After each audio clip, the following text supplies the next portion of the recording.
I just love Muhammad Ali's story. Yep. Learning about him put a huge shot in my arm because it made me realize that even though we're in a really tumultuous time politically here in America, so was Muhammad Ali, and he rose above it. Right. And even though everybody wanted him to sit down and shut up, he didn't.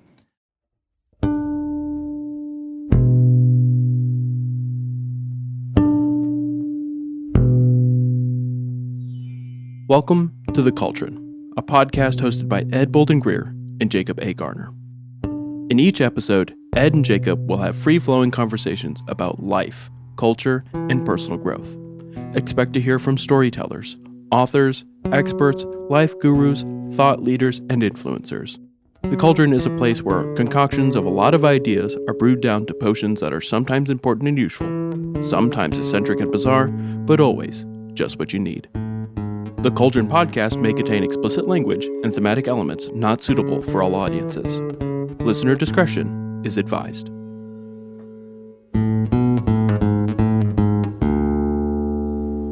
No thought too dumb. No question too deep. The conversation starts here. Welcome to The Cauldron. Hey there, Jacob. How you doing, man? Doing fine. Good. Doing good. How are you? You look a lot better today. Oh, well, I woke up. I got some decent sleep for once, which is nice. I don't sleep as good as I used to, but dude, you're old now. I know, and it's cold. It's so cold. Oh my God, I hate it. I'm not a fan. I walked into the studio this morning when I was opening everything up, and it was like 65 degrees in here because, it takes a long time for it to warm up sometimes. And so I turned the heat on, and it's a little comfortable now, but, You're wearing a hoodie, I'm wearing a sweatshirt, so it's like, people should know. You know what I do love about this time of year, though? Sweaters. Yeah, my silver lining is this is usually when me and Zach plan our cruise, like our next one that we're going to take probably at the end of May. And I'm just thinking about the Bahamas and how nice it is. So it'll get me through these cold, dark winter nights. Oh, it's November, and I'm looking at, lots of stuff happening in November. Bro, like October, but November, we've got the Black Friday sale. We've got Thanksgiving. I got Ollie moving in with me in December. Yeah. Which is going to be cool. Yeah. That's been a process all in and of itself, like just moving everything around in my apartment to get it situated. Because he's like bringing little bits at a time, so that way it's not just like one giant move, right? But man, I fucking hate when my apartment is disorganized and there's just clutter. Okay, listeners, let me say this: disorganized to him is probably there are a couple boxes sitting in like the game room. Or he has pulled clothes out of one of the closets to sort to Goodwill and to, that's disorganized to him. I can't take it, man. I know, man.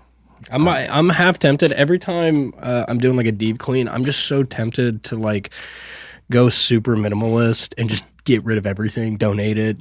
I would be happy. Well, when I was absolutely the happiest with my living situation was when I was a single young bachelor that was broke. So I couldn't afford to have a bunch of clutter and stuff in my house. But nothing in your house is cluttered. To you. How's Grandma? Oh, she's doing so good, man. Dude, can I tell you this really funny story that happened? So for the listeners, I think I may have brought it up in another podcast episode or so, but my grandmother fell and broke her tibia and her ankle. And that's not the funny part. That's not the funny part. No, yeah. And she's 83, so we're lucky it wasn't a hip, But my grandmother, she's always been a pillar of the community at her church. So whenever there's an illness or a death for somebody that's a part of the congregation, she is the general that rallies the troops. They go bring food. They go clean their house. They sit and keep them company. So for the first time in 2 decades, my grandmother was now on the receiving end of that. And she is fiercely independent, so it took a little bit. She had to stretch those muscles, to receive people being nice to her. And then It's hard. and so her friend Barbara, also lady in her 80s, she calls my grandmother while I was eating lunch there on a Thursday and says, "Hey Helen, I was just wondering, I got a big old bag of books that I'm done reading, so maybe it'll help you pass the time. Do you mind if I swing by?" So my grandmother's like, "Yeah, totally." So Barbara shows up. I go grab the bag of books. It was like a reusable tote that you would use for groceries. It had like 20 books in it. And I'm sitting on the couch. Just one shot short of porn, huh? Dude, no. Even funnier, my grandmother is digging through the bag. When she gets to the bottom, she goes, "Hey, Jake, what's this?" And she holds up what looks like a vape. And I said, "Oh, it's a vape." And Barbara goes, "It's probably my grandson's. He's so terrible with money. I keep telling him that he needs to save his money. How much do those things even cost anyways?" And I said, "I don't know, but I can Google it real quick. It's got a brand on the front of it." Ed, when I looked it up, it was a weed vape. Oh. And I look at my grandmother and I go, "Nana, this is dope. This is weed." And she goes, "Oh my God." It was like I was holding a severed head. She goes, "Jake, drop it right now. Go wash your hands." And then Barbara starts apologizing. She's like, "Oh God, forgive me. I'm so sorry I brought dope into your house, Helen." And my grandmother's like, "How do we get rid of it?" She was acting Jacob's like, "I'll take it." Yeah, my grandmother is acting like the FBI is watching us. And I said, "I could just throw it away. I take your garbage out every Thursday anyways." And But it'll be in my garbage. dude, and she was like, "You're brown and you've got tattoos, Jacob. The cops are going to stop you. And Barbara, you're going to have to admit that it's yours." Oh my God. It was so funny, dude. Long story short, I did take it, by the way. I knew you did. Bless your heart. Oh yeah. It was a great time. You She's doing good. Long story short, she's doing fun. Yeah, let's play a game. Let's play our game. Okay. You dope dealer. Yeah, I'm dope fiend. You want to go first? Yeah, sure. On a scale of 0 to 10. What's the category? This is numbers. Ooh. On a scale of 0 to 10, how bad of a kid were you in school? 0 being a teacher's pet and 10, eat my shorts.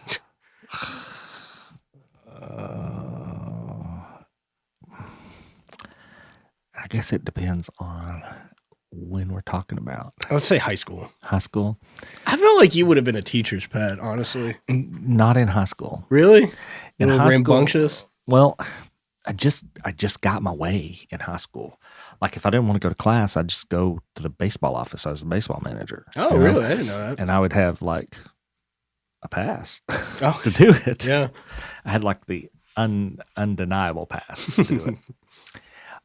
No, I would say that I was somewhere in the middle because there were definitely times growing up that I was the eat your shorts. But mostly I was the teacher's pet. People liked me. I followed the rules a lot. Yeah. And when I got in high school, it was more about I'm bored. You know. So yeah. What about you? Me, I think it goes without saying that like having gone through the trauma of like losing my dad right before I started high school, trauma like that ages a kid very quickly, like makes them very mature faster than they probably would have been otherwise. So the teachers, I actually really got along with the teachers quite a bit, mainly because I didn't like running around and being a class clown or anything like that. So yeah, I was kind of a teacher's pet. To be You left honest that with up to Zach. Yeah, I left that up to Zach. Zach was crazy in high school. He's crazy now. He's crazy now. All right. So I've got animals. Okay. If you could scale up any animal to the size of a house, which would you choose? I'm just gonna say this is a weird question. That is a weird question. question. I mean, like, do I have control of the animal? I'm gonna say yes. Okay, so it's like a pet. I would pick something like bro, what would be sick, like a Komodo dragon. They're poisonous though. Yeah, That's it's big poison. it's like, I don't mean they ain't gonna bite you someday. well, Cats. maybe I love could you, then like they bite you. microdose the poison like an old king back in the day. It's just how cool would that be if I rode to work on that? Like I had a saddle on it. By the way, you just mentioned king, and I think the listeners know that you try to put out there that you're King Jacob. Yes. You do know that every Latino mom tells their son. I don't know that ever, but I just heard this on another podcast. That every Latino mother tells her son that he's the king. Really? Yeah. Oh shit! That's not helping me beat the Latino. That's exactly what I was going at. So I just wanted to bring that to your attention. I think you are royalty. Yes, you are definitely Ravensville royalty.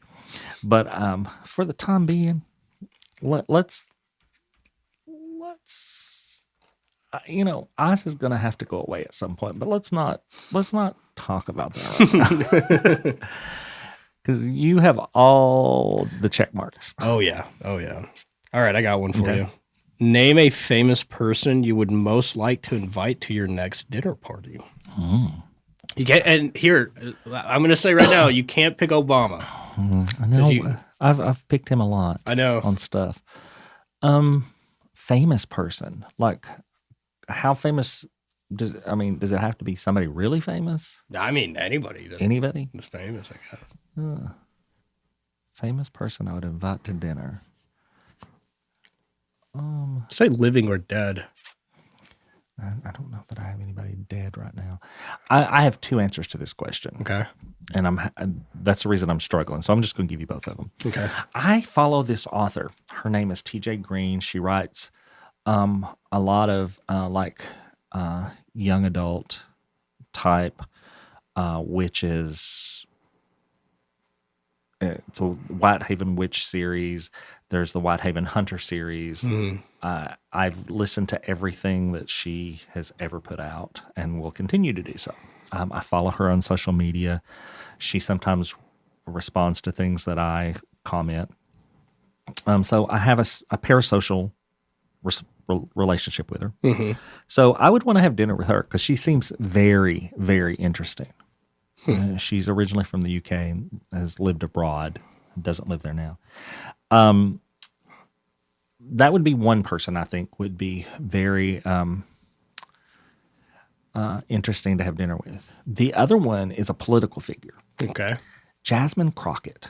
Yeah, that'd be fun. That'd be a fun dinner. I think she and I would have so much in common in our politics and in how we view the world that and she and Jared could talk about Texas all they wanted to. But so those are my two people. What about you? Who would you choose? I've got two Johns. Okay. John Candy. I feel like that would be hilarious. That would be a really fun thing. And then John Green. I feel like having John Green for a dinner party would be fucking amazing. I would prefer Hank. John's wonderful. Or maybe we could just have a dinner party where we both said John and Hank. Yeah. And then we also had dinner together. We do a double date. Their compassion for humanity. Love it. And the things that they do, and we're big fans. In fact, I went home last night and Jared had a Crash Course sweatshirt on. Oh, yeah. We're big supporters of their work. They are striving right now to open a the first ever birthing center in Sierra Leone. Whoa. Which will be a game changer. Yeah. To both the mothers and the infant mortality rate. Mm-hmm. So yeah, big fans. I should have thought of them. This is a player one. Okay. And as you know, we use staff for these. Which staff is most likely to go back to the firework that didn't go off? I know who I'm going to say. I would say Kristen. I could see Kristen's very hands-on in a lot of ways. I could see her running back to it. Even if the fuse was like barely like a pinky nail long, she would relight it for sure. I can see that from a like a utilitarian kind of way. Yeah. She wants to make sure it happens. Mm-hmm. I'm going to say Eli. Oh, Eli, 1000%. Yeah, He Eli would look go, down into the "What?" tube. Yeah, he would look down into the tube. Where it didn't all go the off. love to Eli, but he would go back. I'm pretty sure. So the topic that we're going to start with today is not that upbeat. Yeah. You say that again. I have been in despair for several weeks now. With the government shutdown, hopefully by the time this airs, this is not a problem. The government has opened back up and people have not lost their minds. Yeah. As of recording right now, it's been closed for more than a month. Yep. I think it's 38 days today, 37, 38 days. But I wanted, the big sticking point is AHA, the healthcare system that we have in the United States. And I will say, Jared and I got a thing from our insurance company. Paul Justice got one too, different insurance company. But ours actually had proposed figures on it. We pay about $500 a month for insurance for both of us currently. Okay. We thought that was expensive, but because we don't use it, none of the people that we use as healthcare practitioners are on that plan. They're not in network. They're not in network. So we pay out of pocket for our doctor's visits. However, it does pay a little bit on our medications. We have insurance in case of a catastrophic incident. Okay. The new predictions are going to be about $1,100. God. And that's with any marketplace, if there is a marketplace contribution. I can't afford that. I can't either. Yeah. I currently pay about $180 for mine, and it's like basic coverage. Ours is very basic. It emergency care, but basically. I think when I looked at my proposed rate, it's going to be north of like $340 something. Like it effectively more than doubles. Yep. And I'm like, what the shit? And what's crazy is as of the time of this recording too, it's open enrollment. Open enrollment. And I was listening to NPR, 2-3 days ago, and they're suggesting right now, like, hey, just wait. Just wait to enroll in healthcare till we can figure out which way Congress is going to move on this. Because it could, if you sign up for a plan right now and then the ACA subsidies fall to the wayside and the Republicans get their way, you are going to have to pay significantly more if you're not careful. And open enrollment will continue for a while. But that really stresses me out. Hell yeah, it does. But more than that, I want to talk about guilt. And we're all having financial problems. And I'm going to try to make it through this part without completely breaking down. Jared and I do bulk shopping. Neither of us like going to the grocery store. So when we go, we've saved money to go to the grocery store to buy stuff to put meals together that's not going to go bad. And the things that are going to go bad, we usually go and pick up that day or the day before. Yeah. Especially fresh vegetables and things like that.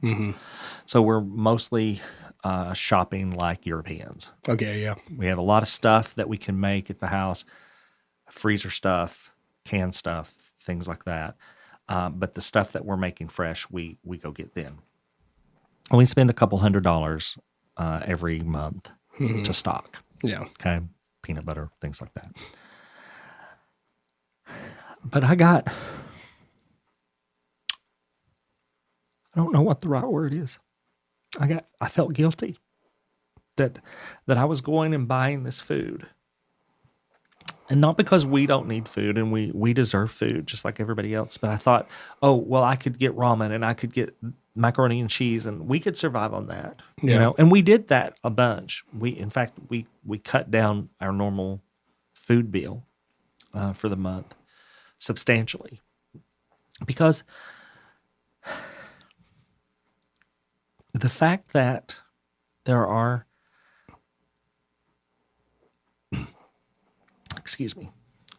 42 million Americans that rely on SNAP benefits.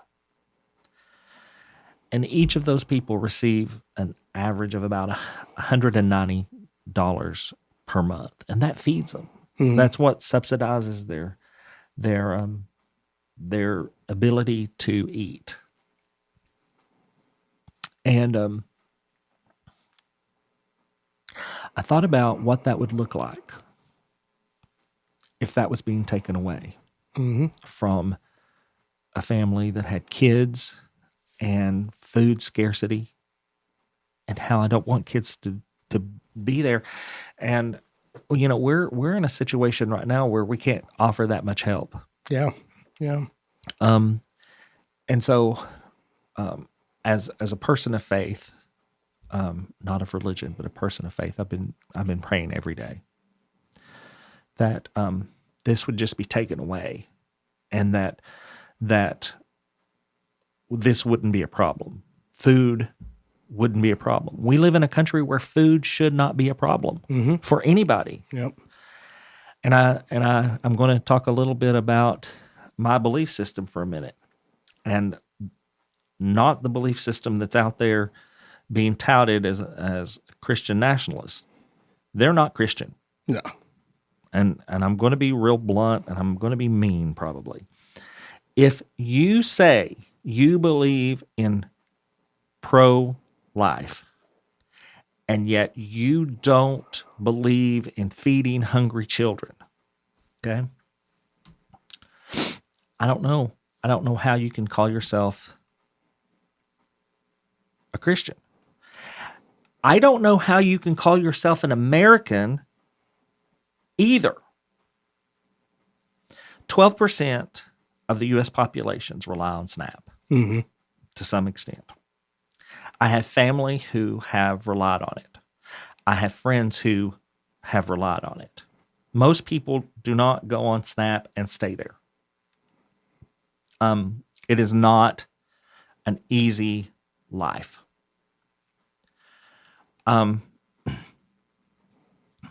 The average monthly benefit for a household that has kids is about $356. Can you imagine? As a single person, you could probably eat on that and eat pretty good. Oh, yeah. I mean, you and I, we don't have big tastes. And when we do, we shop for them. But I got to digging into statistics. Okay. And I was astounded. People are always talking about people abusing the system, people abusing the system, people abusing the system. Well, let me be clear. 39% of SNAP recipients are children. Yeah. Okay? Adults 18 to 59 make up the largest bracket in that number. The highest average monthly benefits go to people here in Tennessee. They're not the highest state, but they're the highest average monthly benefit per person. Yeah. And I was really excited. I saw a news article that said the Tennessee governor has put out a website for people who are not going to get their SNAP benefits. And I was like, oh, God, we finally did something right. And then I read the article.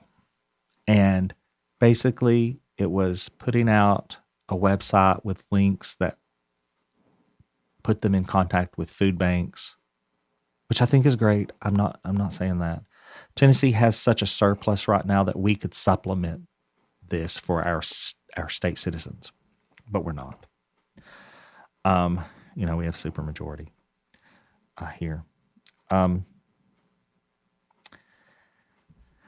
I'm tired of people who are trying to hide their racism about this. Here's something that I think that most people should know. 35.4% of people receiving SNAP are white, non-Hispanic.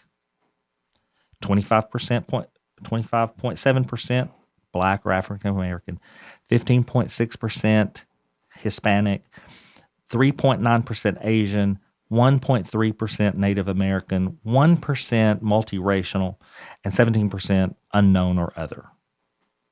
Okay. Now, here's where it really gets into it. 89.4% of people who receive SNAP benefits are U.S.-born citizens. 6.2% are naturalized citizens. Okay. 1.1% are refugees. Yeah. And 3.3 go to children of other eligible non-citizens. Okay. 3.3%. Okay.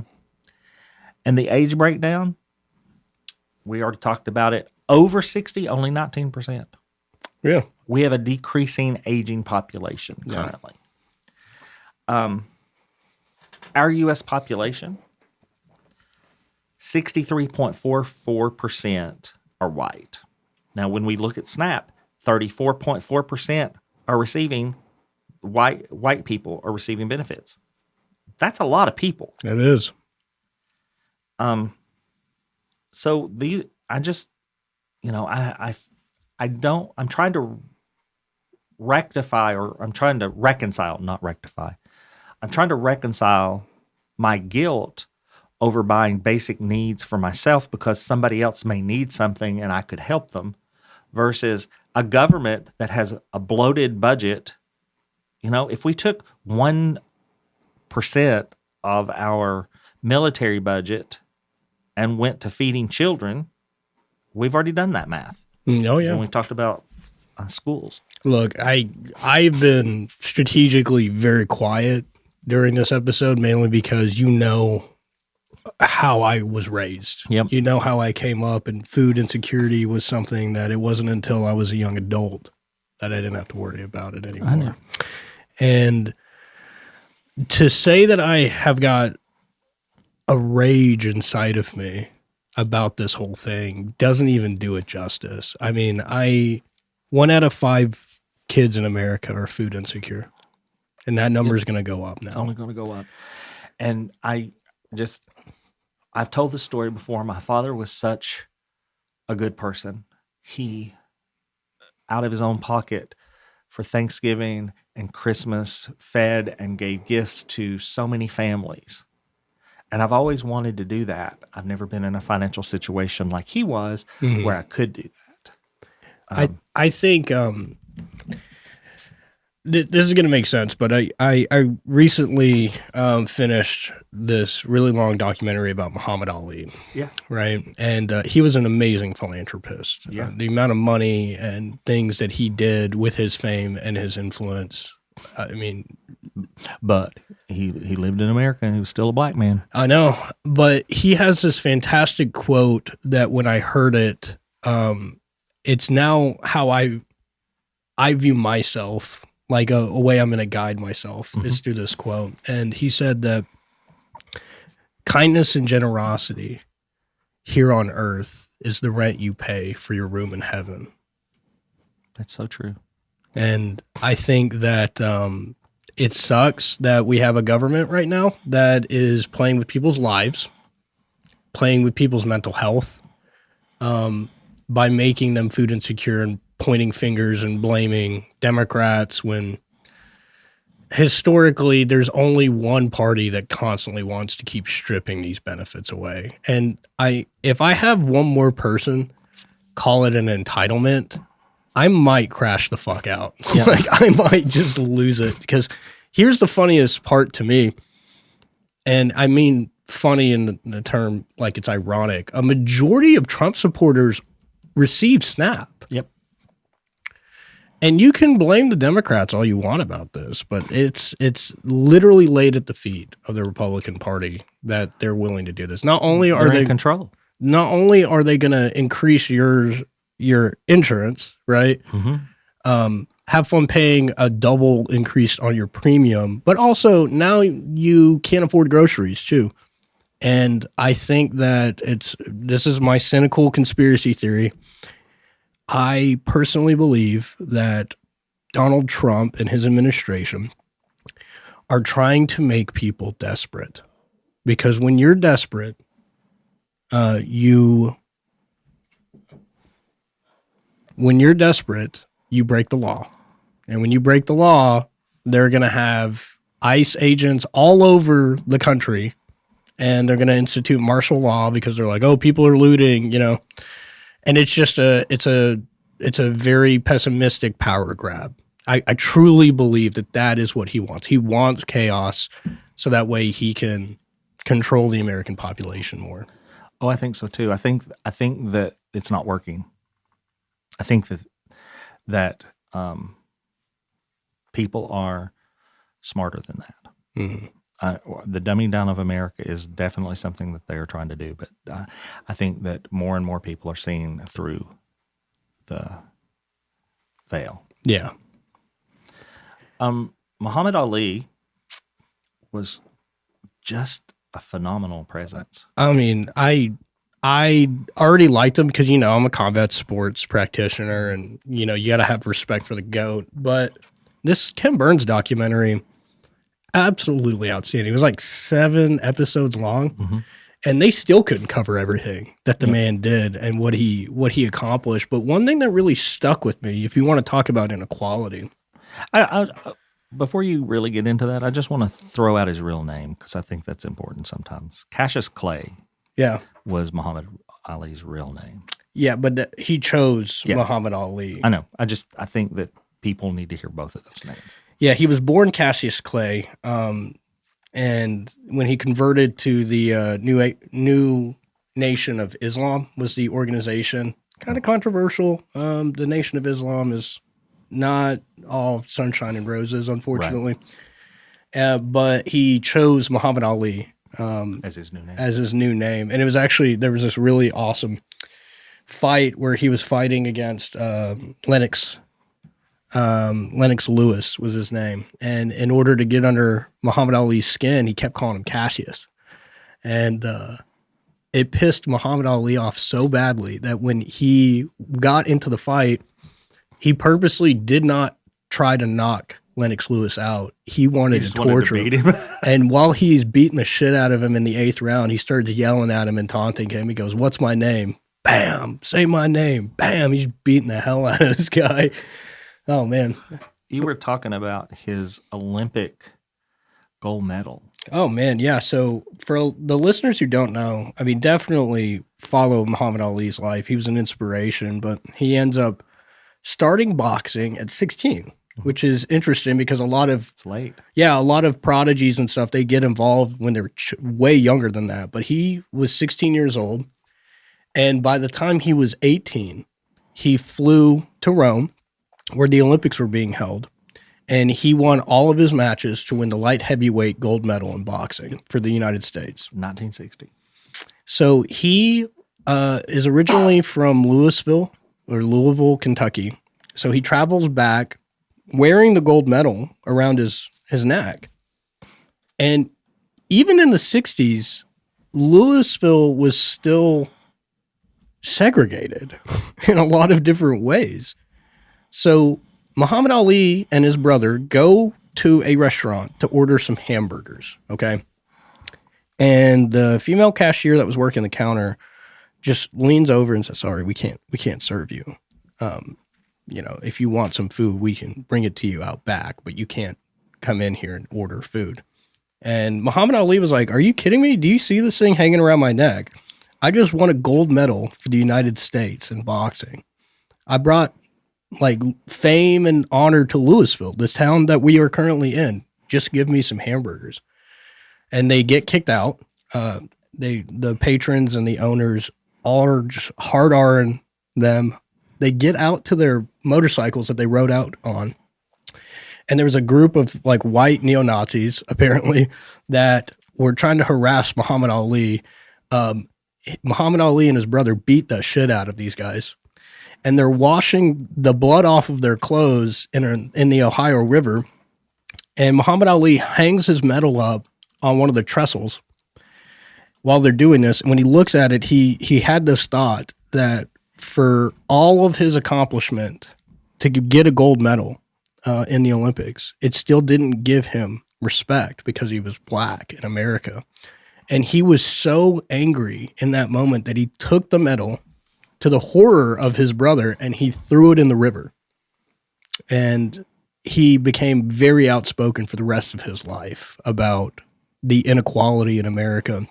And man, I didn't realize it, because right now you think about Muhammad Ali, it's only positive things that people think. But when he was in the prime of his career, he was hated. Yeah, because he was black. Because he was black, and because he converted to Islam. Yep. He was public enemy number one for a lot of people.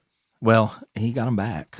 Yeah, in the end. Because in the middle of Louisville, Kentucky, the Muhammad Ali Center is located at 144 North Street. Yeah, and they named North 6th Street. They named the airport after him too. Yep. In Louisville. So I mean, I just love Muhammad Ali's story. Yep.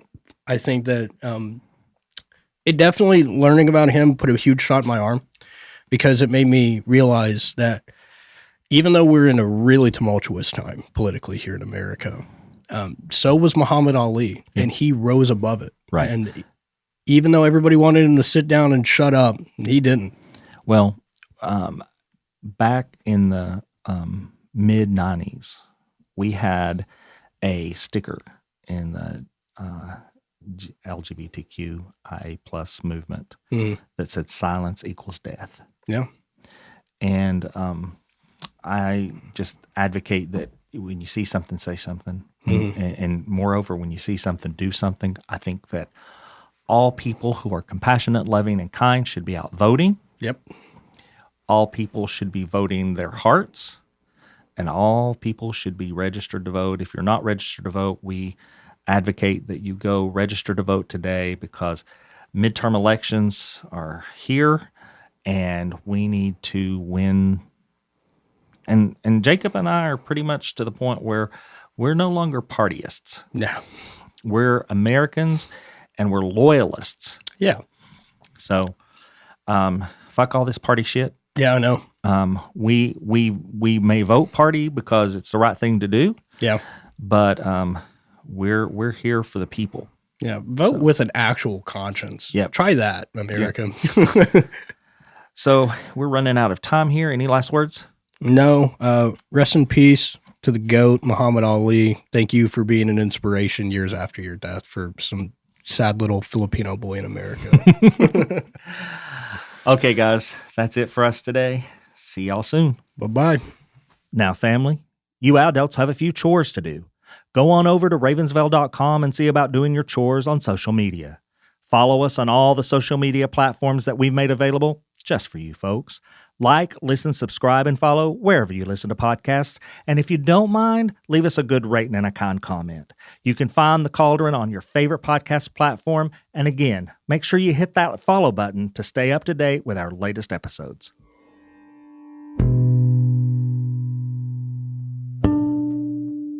The Cauldron is a production of Small Raven Media. Today's episode was hosted by Ed Bolden-Greer and Jacob A. Garner.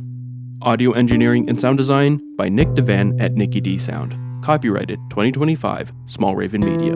All rights reserved.